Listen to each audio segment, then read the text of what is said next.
Well, hello everybody, and welcome to the Soapbox. Our special guest today is Mark Reed, and as a quick introduction here, Mark Reed is running for the Republican nomination for delegate represent the Virginia House District 24, which includes all of Rockbridge County, Bath County, Lexington City, Buena Vista City, and most Amherst County and part of Augusta. Mark Reed has dedicated most of his life to public service. He was a military veteran, 10 years in the Navy, it looks like. And he is running for delegate on a single, fairly simple message. Public service means you give more than you get. I like that. Mark saw firsthand the lack of accountability and transparency in government in 2016. That probably isn't the first time he saw it, not if he served in the Navy. But anyway, he noticed it, especially in 2016, and helped expose systemic corruption in the Rockbridge Area Department of Social Services, and made a personal and successful appeal to the Virginia Social Services Board of Directors to intervene and investigate some problems that they were having there. In 2020, Mark led local and statewide activists who played a significant role in the eventual passage of House Bill 1301, which established the Office of the Children's Ombudsman, a position created to investigate complaints against local Department of Social Services. If elected as your delegate, he wants to join the Foster Care Caucus. That's a group of nonpartisan delegates and legislative representatives who deal with deficiencies in the Virginia foster care system. So welcome, Mark. It's good to have you here today. Thanks. How you doing? I'm doing great. This is the first podcast I've ever done. It's good to see that the three of us, and we're pretty much in the same generation, age range, but you two are far more advanced than I am in terms of a format like this. I'm much more comfortable face to face, up in person, which is the way I've always operated. But over the past year or so, we've had to all adjust, and so here I am doing my first Zoom meeting. Well, I'm glad you're first here. I'll be honest with you, I'm more comfortable face to face too, but we do what we got to do, right? And this is one of the things that's happening. I agree with that. Yeah, I'm the same way. I like face to face. Well, Cher, what you got today? Okay, so we pretty much know you in Rockbridge, and I don't know how much you've been around yet to the other areas of the 24th, but I would like to know what, other than your special interests that you have that we all know about, what else are you interested in seeing getting done as a delegate for the 24th? Well, Cher, obviously I've never, and you know that I've never run for public office before. And I have been to Richmond on a number of occasions. I've lobbied a lot of legislators, and I've worked closely with a few of them. I think job one for me would be to become more familiar with other delegates and senators other than the ones that I already know. I've had a lot of close interactions with Delegate Terry Austin, Delegate Chris Hurst, and I'm aware of a lot of the committees. I think I would have to feel my way as I get more involved. I anticipate winning, and if I win, you already know because Hugh mentioned it, but I plan to join the Foster Care Caucus. Frankly, I think the committee that Ronnie Campbell served on before he was removed by our Speaker of the House, the Justice, what was it? The Justice Committee, Justice and Courts Committee. Yeah. Justice, right. Mm-hmm. I would like to be on that committee just because I do have a lot of familiarity with the court system, and I have, over the course of 20 or 25 years as a child welfare specialist, I spent a lot of time working with the legal system. I'm not a lawyer, but I have spent a lot of time working with the legal system, and it is an environment that I feel comfortable in. So it gives you an opportunity to be more involved in just things besides child welfare. Okay, well, I think he actually got that for two reasons. Number one, he was filling Ben Klein's seat, and Ben is an attorney, and Ronnie is a former state police, so they just kept the same committee for him just because of his background. But of course, he had stepped in when Ben stepped down and didn't finish his term because he got elected to Congress. So it put him in there, and then he became an incumbent without really having any background or that we could look at in terms of voting. In fact, I had to give him some bills just because he went in so late, because they usually cut off around December. We didn't even have that finished until around the 17th of December. So I don't want to get into the reasons of why he was cut out, because that's controversial. But I do, and I know, and I understand what you're saying, that you're starting new, but we really need to focus on getting more than just one or two back in there, or we're not going to be able to get anything done, even if we get the governor's seat. So looking at all the different areas that have been changed from Northam, what would be the ones that would be at the top of your list? At the top of my list, all the things. We're working on or trying to advocate for. I mean, like getting a voter ID back. Well, that name. that does see, especially or at least for Republicans, that voting integrity is a buzzword and a buzz issue, obviously. And I don't like to get into all the ins and outs going all the way back to November, but I will say that unlike a lot of people, and I think that would include Republicans, I do think that it should be easier to vote in the respect that for a lot of people, the driving issue seems to be, at least with Democrats, that Republicans make it too difficult to vote. They demand a voter ID. They demand that, or they would like for people to show up to vote as opposed to voting absentee. I like absentee voting, but I do think it should be easier to vote. And I was just talking to a constituent the other day. I was having a lunch with her, and she said, why can't, if the issue is the driver's license, why should we have to pay for a driver's license? If the driver's license is what we show when we show identification to vote, why not make it easier for people to have an identification? That's because I think the driving argument has always been that not everybody can afford to go to the DMV and pay $35 or $40 for a driver's license. So why not just let them have a driver's license instead of having to pay for it? Just like people get upset when they say, you know, maybe I can't get a driver's license because I didn't pay my speeding tickets or my court fines or whatever. And I think that's a poor argument too. I don't see why we would want to prevent somebody from being able to go to work simply because they haven't paid a fine. If you want to go to work to make money, and you can't afford to have a driver's license, then obviously you're not going to be able to get a job or be able to go to work if you don't have it. So that would be one thing that I think we should think about. Well, that's true. However, I will say that Illinois has been successful. Not one of my favorite states, but that's where my husband's from. I lived there a short time, and they were successful getting deadbeat dads to pay alimony.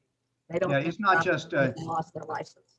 So yeah, if I can say something, Cher. Also, it isn't required to have a driver's license. It's required to have an ID. Right. And so they don't have to have yeah, it could be any other kind of an. I do want to clarify one thing, though. There is a difference, Mark, between an absentee, voting absentee, and voting in mail-in. Right. The mail-in is what most of us were opposed to. Absentee, I do quite often. That's going down to the registrar's office and doing it just as if you're at the precinct. Yeah. I have a question for you, Mark. I actually did. Cher is, of course, very familiar with a lot of the stuff that you've done there. I am not quite so much, and so I had a question for you on this ombudsman. I can't seem to pronounce it right, but the ombudsman position that was financed through, if, as I understand, it was financed through House Bill 1301. But the governor has not put somebody in that position. Is that right or not? Well, it is correct. And the Children's Ombudsman Bill is a battle that we have been fighting in Richmond since almost dating back to the turn of the century.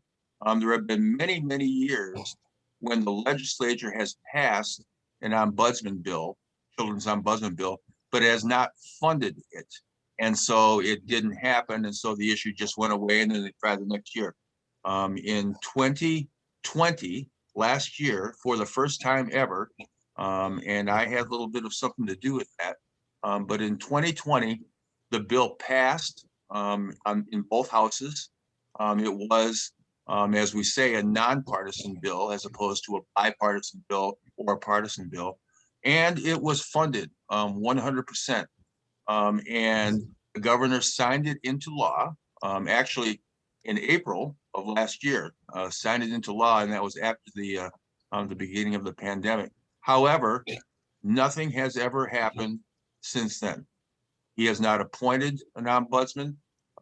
He has not had any discussions about it. Nobody in our district or anywhere, to the best of my knowledge, has ever asked or demanded that he follow the very law that he signed, because it's a crucial situation, and that's demonstrated by the fact that so many people voted for it. I think in the entire Senate and House combined, I think it was only 16 people that didn't vote for that bill.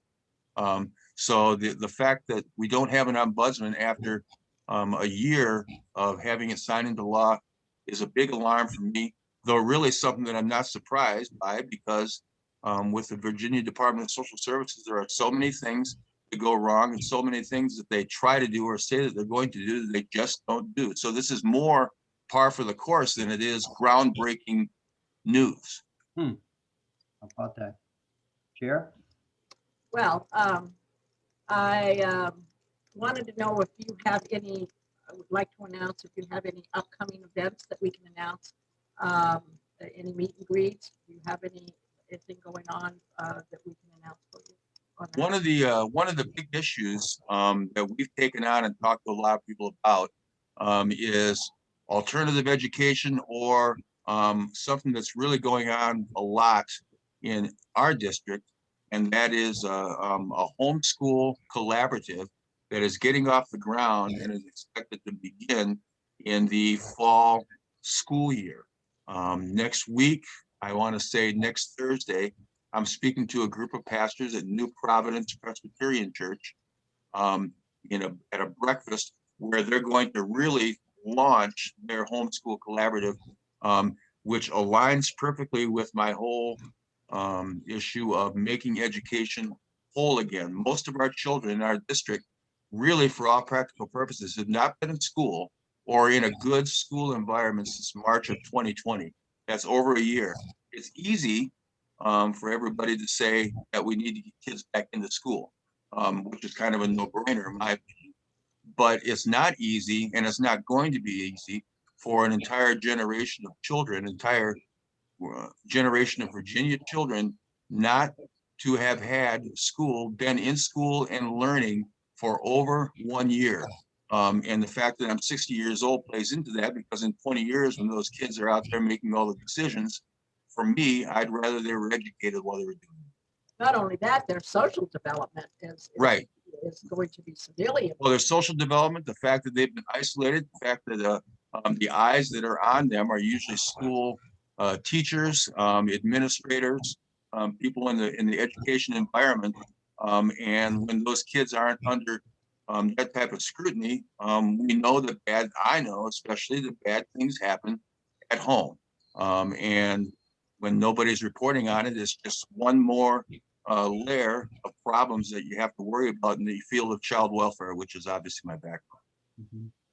Do you, and this guy, I want to skip, I'm skipping around here and I apologize for that. But recently, of course, they had the shooting in Boulder. And so now everybody is up in, either you're up in arms or you're up in against arms.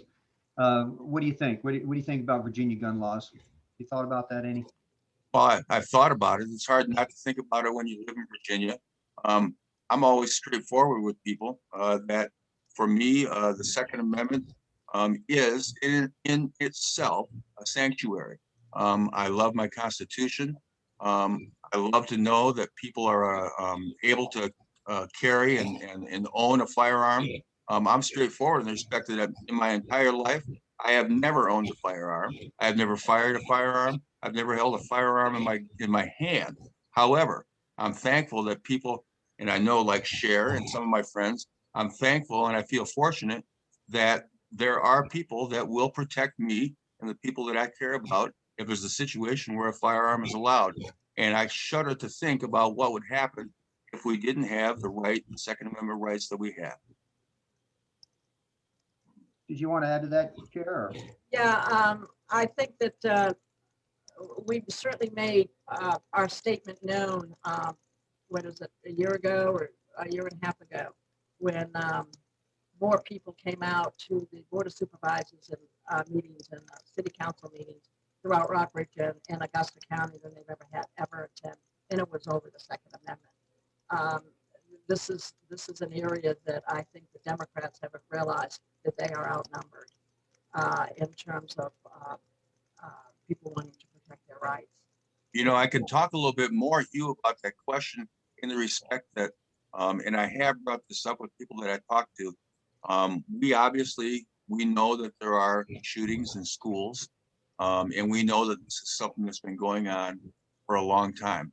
What I would suggest to you, and I'm sure you can relate to this as well as Cher can relate to this, but when I was in school, we didn't have school shootings. So I really don't think that the problem is firearms or the guns or the availability of them. It's the fact that we have more children with problems that aren't being addressed. And those children are growing up to be adults with continuing ongoing mental health problems that aren't being addressed and aren't being treated. And I really think that's where the problem lies. And I think that everybody on both sides of the aisle are aware of that. Yeah. Yeah, I agree with that, and I know that it's been said at least for the last decade minimum about single family homes and fathers missing more than being raised by a father. A mother versus not having any fathers in the home. I also think that too much attention is paid to the guns and not talking about the fact that guns don't kill people. People do, and they do it with flames. They do it with knives. They do it with bombs, and yet they don't get the attention that the guns do. And we know that Illinois, Chicago in particular, have the strictest gun laws, and yet they have the most crime. It's an invitation for the criminals to do whatever they want. So sometimes I think some of this is a distraction. I don't know how you feel about it, but I do also think that our party is getting a little bit interference from the opposition in terms of us trying to have a convention, trying to have us get our leadership elected. This particular year, we were the back and forth of you can't have any more than 10, and then you release it back and forth. We're all getting vaccinated. They won't be able to use that excuse after everybody's been vaccinated for a couple of weeks. But we're still going to get into May, and May 8th is coming up pretty quick. Now, when is your election? Do you want to give your date? June 8th is the primary election. Right. I might just put in a plug here because it's a big part of my message when I talk to local voters.